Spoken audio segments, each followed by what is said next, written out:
Chapter 94 of JinPingMei original version. Liu in a big restaurant becomes a prostitute, and Zui in a hotel becomes a prostitute. It is said that since Chen Jingji met Feng Jinbao at Xi's restaurant, the two hooked up again. If he didn't see him for 3 days, or if Jingji didn't go for 1 day because of something else, Jinbao would ask Chen Sanner to send him something or write a love letter to him, 1 time or 5 coins, or 1 tael. From now on, I will provide him with firewood and rice during the day and pay for his house. He blushed when he returned to the temple. When any Taoist priest asked him where he came to have a drink, Jingji only said, "Have 3 drinks with the waiter at Mipu to relieve your hard work." His senior brother Jin Zongming tried his best to cover it up for him, and spent the evening with him playing around with the business. Needless to say, going back and forth day and night, most of the soft capital in the Taoist priest's bag was covered by the stolen money. One day, there is something to do. Liu of Sajia's shop is famous as a land tiger. He is the brother-in-law of Zhang Shang and Shui Fuzhou Xiaobai. He runs a prostitution shop in Matu, relying on the strong to bully the weak, raising private debts, and working with everyone in the nest. If you use it as a prostitute, you will be asked for profit by adding 3 times. If there is one thing that is not given, the documents will be changed. The profit will be used as the basis, and the profit will be added to the profit. He is addicted to alcohol and commits murder, so no one dares to mess with him. He is the leader who beats fans, the leader who bullies drunkards. Seeing that Chen Jingji was a disciple of a Taoist priest in the Yangang temple, the fair-faced boy, he thanked the 3 big men for occupying the pink-headed Zhongjin Bower. He was stunned to eat, and came over to thank him with a fist as big as a bull. Downstairs, he asked, "Where is Jinbao?" The panicked Zi Sanlang hurriedly shouted, "Uncle Liu, he is in the 2nd pavilion upstairs." Liu took a big step up the stairs. Jingji and Jinbao were drinking and having fun in the pavilion. The door was closed and the curtains were hung outside. Liu pulled down the curtain with his hands and shouted, "Jinbao, come out." Chen Jingji was so frightened that he didn't dare to breathe out. Then Liu kicked the door open with his foot, and Jinbao had to come out to meet him and said, "Uncle Liu, what do you say?" Liu scolded, "You thief, whore, you are missing 3 months of rent from me. Yet you are hiding in this room." "I won't go here," Jinbao said with a smile. "Second uncle, go to your house, and I'll ask my mother to send you the rent." This Liu punched his heart, hit his wife, and grabbed her head on the doorstep. The edge was torn, blood flowed all over the floor, and he cursed, "Thief, whore, you are still waiting for me to bring it. I want it now." Seeing Chen Jingji inside, he walked forward and lifted the table, smashing the plate into pieces. Then Jingji said, "Ah, who are you? You are here to act wild." Liu scolded, "I come to say you Taoist priest Jia Jianying." He plucked his hair with one hand, pressed it to the ground, and beat his feet with his fists. Countless kicks. The people eating wine upstairs all opened their eyes when they saw it. The owner of the shop, Zi Sanchu, saw that Liu was drunk and did not dare to offend him. Later, when he saw that the man was beaten badly, he went upstairs to persuade him and said, "Uncle Liu, please calm down. He doesn't know your name, so he made a mistake and quarreled with you. Don't be the same as him. Look down on the villain. Let him go." Liu obeyed and tried his best to knock Jingji into a coma. Chapter 11. He asked the general to secure the place, tie a rope, and even the pink head to a pier lock, and said, "Take it to the master's house early tomorrow morning." It turned out that the garrison ordered him to protect the place, patrol for thieves, and manage the river. "I have taken Jingji here, but I don't know who the Taoist priest is in the temple. They only say that he has not returned to the late night at Mipu." But the next day, the local Baojia and Xun Kuaishou escorted Jingji and Jinbao, and hired the headman to arrive at the house early in the morning to serve them. First, I handed the manuscript to the 2 stewards Zhang Shang and Li and to read it. They said that there was a noise in Ershu Liu's place, a Taoist priest from the Yangang temple, Chen Zongmei, and a prostitute, Zhang Jinbao. All the military prisoners asked him for money and said, "We are the executioners in the hall. We are a group of 12 people. It's up to you. You two serious people in charge should not underestimate them, Jingji said. Beside me, you can do whatever you want. I do have some money, but it was all taken out by someone when Liu beat me at night. My clothes are torn to pieces. How can I get the money? There is only a silver hairpin on my head. Pull it out and share it with the two of you. Just take care of things. The prisoners took the hairpin and came over and said to Zhongsheng and Lian, if he doesn't give out any money, he will still make money by giving up this hairpin. Zhongsheng said, you ask him to come closer and wait for me to interrogate him. All the troops suddenly rushed to him and knelt down, asking, when did you become a disciple of Taoist priest Ren? What is your common name? I have never seen you. Jingji said the young man's common name is Chen Jingji. He was originally a son of a good family. He has been a Taoist priest for a short time, Zhongsheng said. Since you are a Taoist priest, you should study the classics. Are you allowed to sleep in prostitutes, drink alcohol and make noise? What kind of small yeoman do you think of the yeoman of my handsome manner? If you don't take the money, this hairpin can't draw water into the water. What do you want him to do? Then plunder it from him. The prisoner said, when you return to the master's hall, put him first. Seeing that these bad Taoist priests are stingy, I can only allow you to ask for money and food from donors in vain. Don't say that you are an official. You just when you come to have a drink and a banquet, you should also bring a square sweat towel to wipe your mouth. When the execution is about to begin, beat this guy harder. He called Zheng Jinbao up again. Wang Ba followed the Zheng family and sent 3 or 4 taels of silver round. Zhongsheng said, you are a prostitute, but you are just getting some food and clothing to make a living. It's not a big deal. It depends on the master's mood and anger. And it only takes 1 or 2 hooks if you like it. If you like it, you just let it out and you don't know. After a while, I saw the cloud board ringing inside.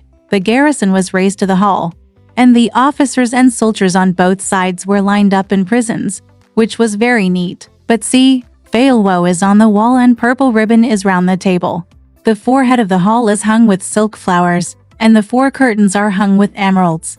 The surveyor is upright, and the 4 lines of the royal system are engraved on the precept stone. The person is honest and upright, and to command flags are placed next to the antlers. The military prison is heavy and the officers are majestic, holding a big stick and giving instructions before setting up the steps. He held the document hall and listened to the distribution. Although he was a handsome minister all the way, he turned out to be full of gods.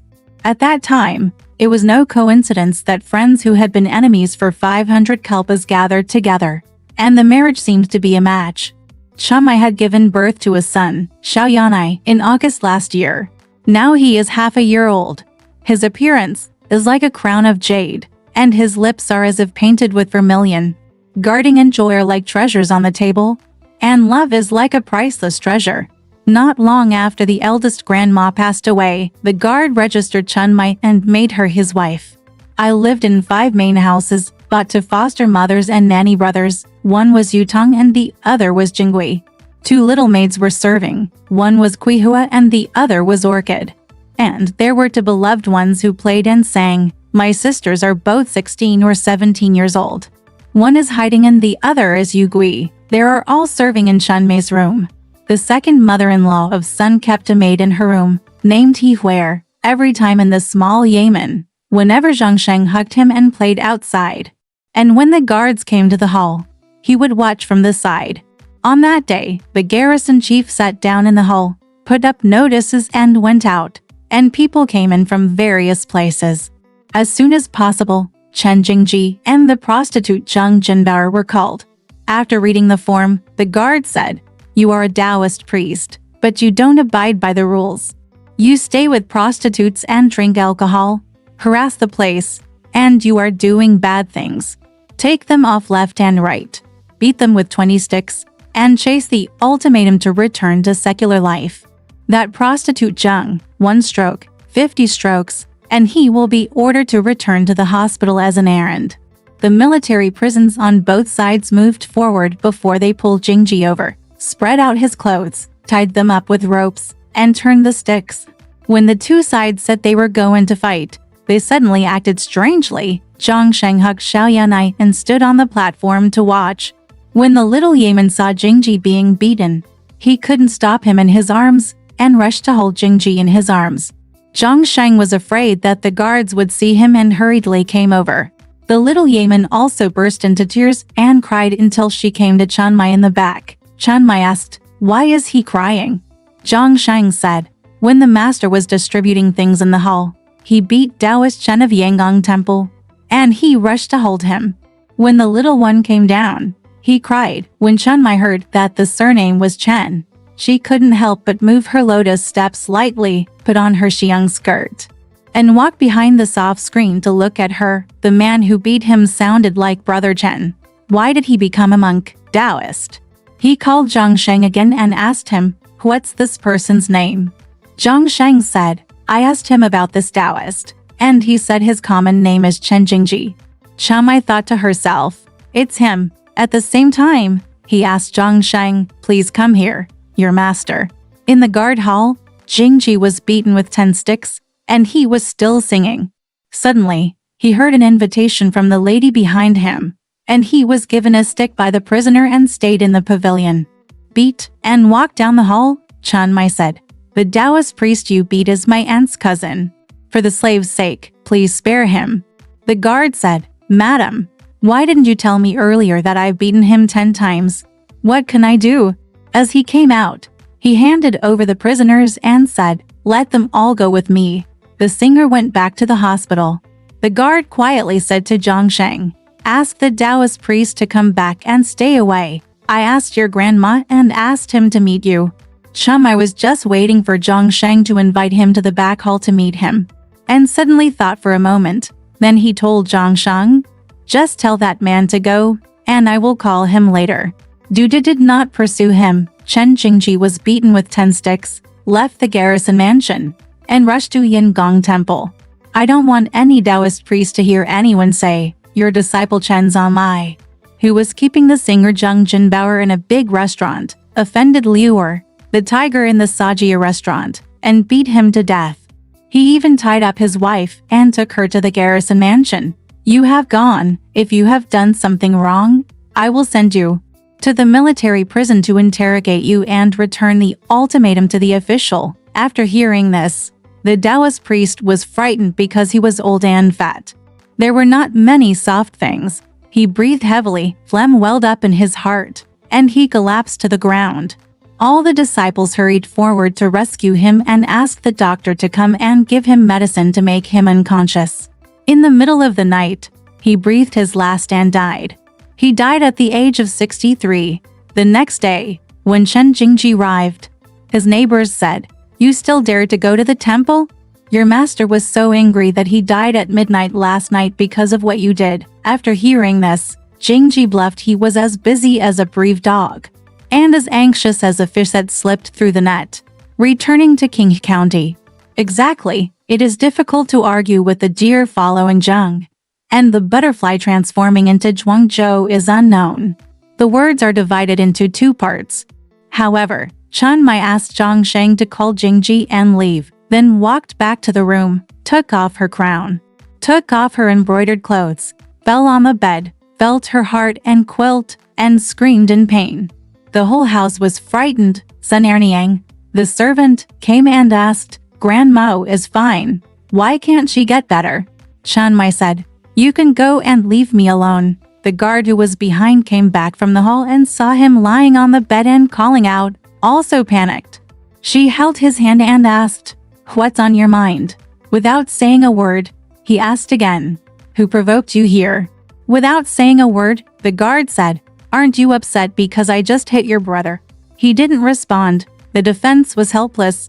They went outside and attacked Zhang Sheng and Lian. "You two knew he was your grandma's brother. Why didn't you tell me earlier? But you made me beat him 10 times, which offended your grandma. I feel uncomfortable. I once taught you to keep him and invite your grandma to meet you. Why did you let him go again?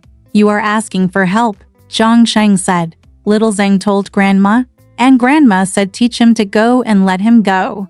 As he walked into the room, crying, he begged Chanmai, "I hope grandma can give me a word in front of me, otherwise, I will blame you every mile.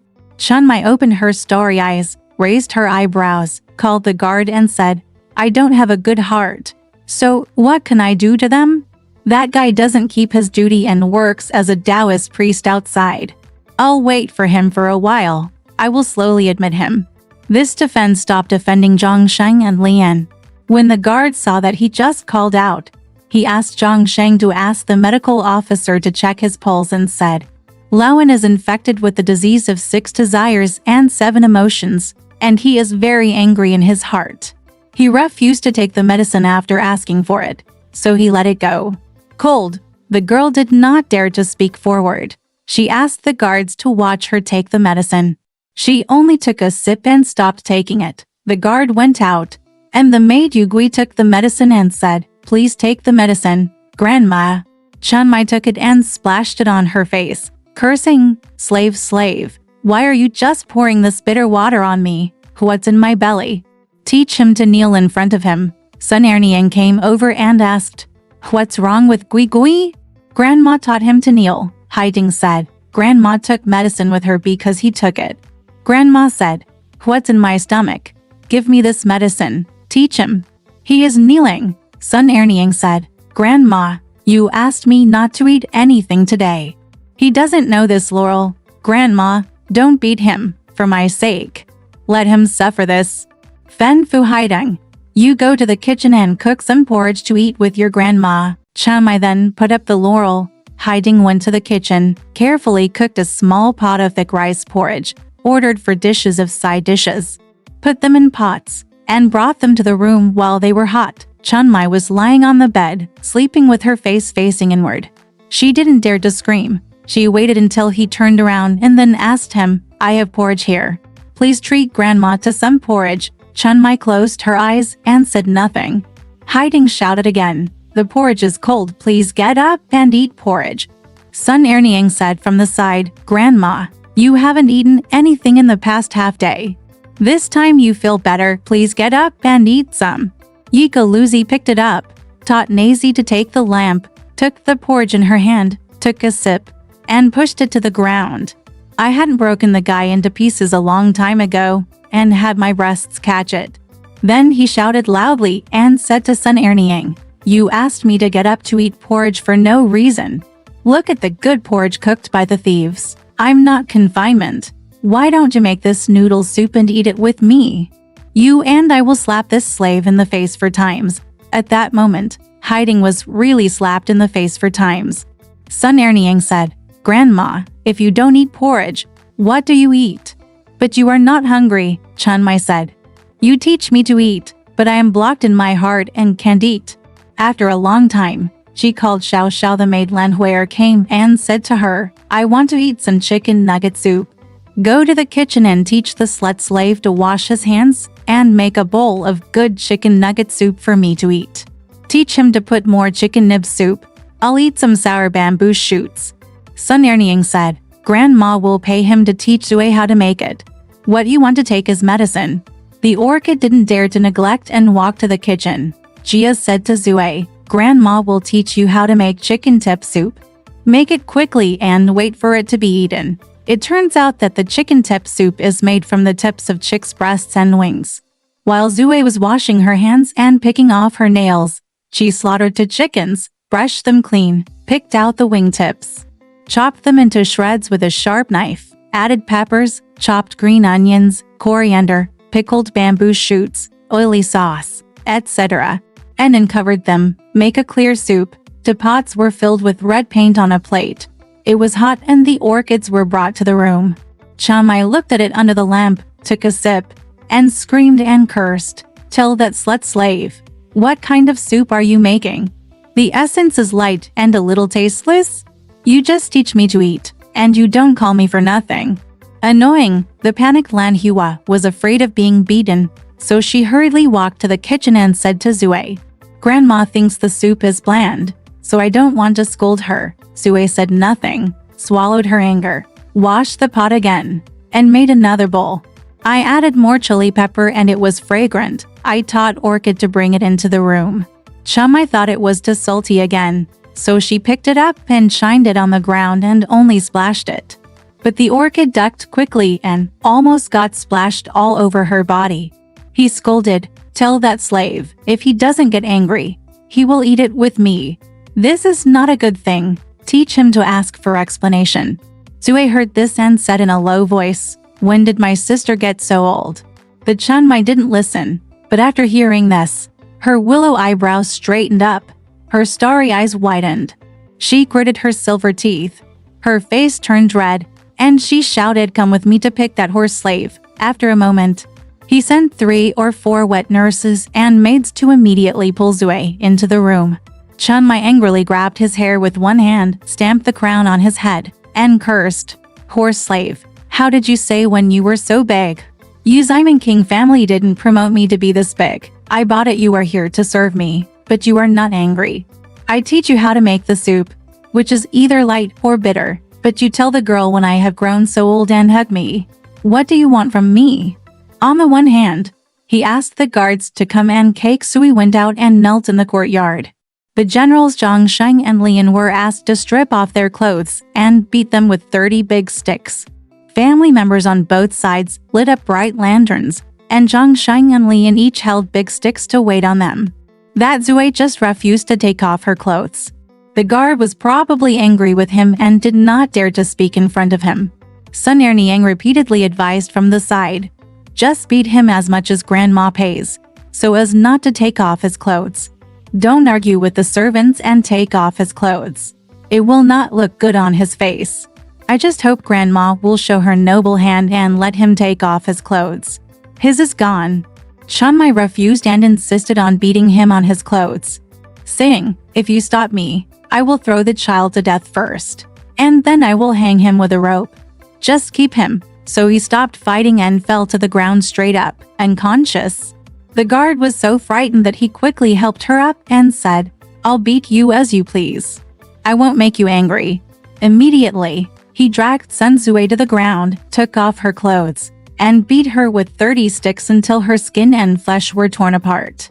On the one hand, he asked the prisoner to call Mrs. Zhu in the middle of the night, and immediately took her out to sell her.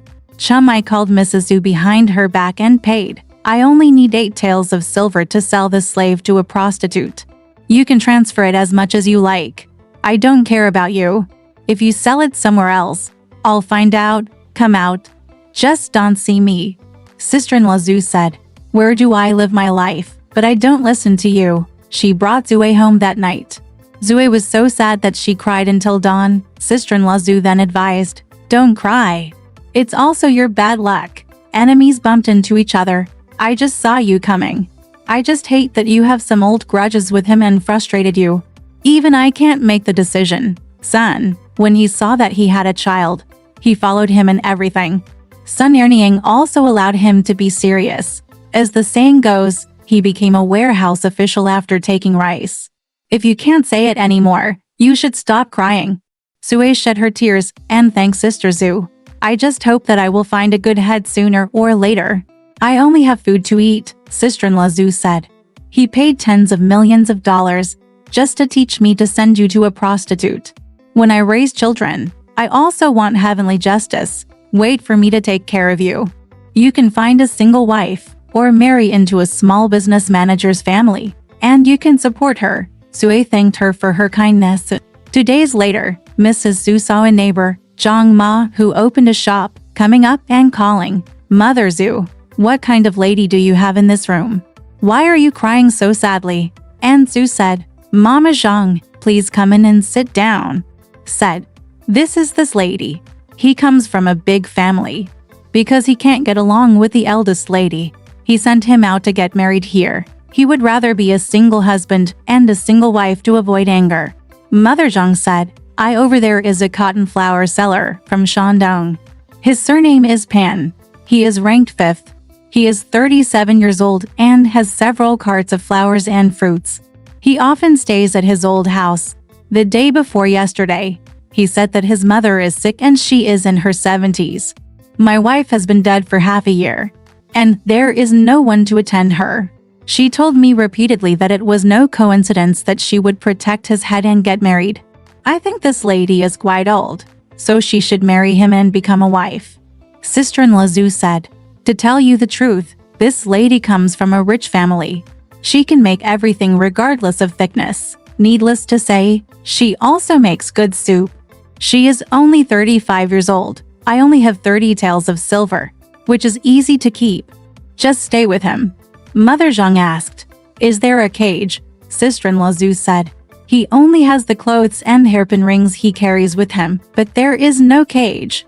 Mother Zhang said, "In that case, I should go back and tell the man to teach him how to do it at home. Take a look." After saying that, he had tea and sat back. Wang Xi told the man, and after dinner the next day, he brought the man to see him.